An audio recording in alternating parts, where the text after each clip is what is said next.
Ipagpasalamat natin sa Panginoon ang lahat ng mga biyaya na ibinigay niya sa atin. Salamat sa Diyos, buhay pa tayo. Salamat sa Diyos, malusog tayo. Salamat sa Diyos, bagamat may mga pagsubok, nakakaraos, na itataguyod,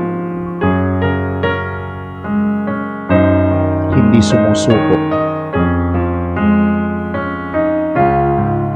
Lord God, salamat po sa lahat ng mga biyaya na ibinibigay ninyo sa amin. Tulungan po ninyo kami palagi, gabayan po ninyo kami palagi, ingatan po ninyo kami palagi.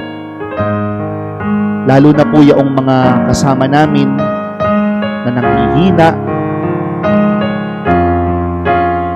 yung mga nawawala ng pag-asa, lalo na po yung mga may sakit.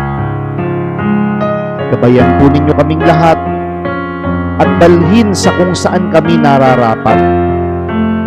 Alam po namin na ikaw ang tunay na makapagbibigay ng mga pagpapala. Kaya nga po sa inyo kami umaasa at palaging nananampalataya.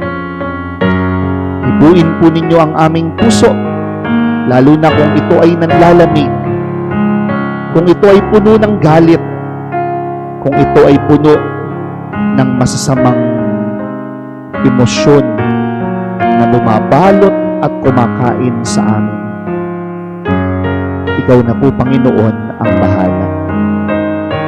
Hinihiling po namin ito sa iyo, sa ngalan ni Kristo, kasama ng Espiritu Santo, magpa sa walang hanggan.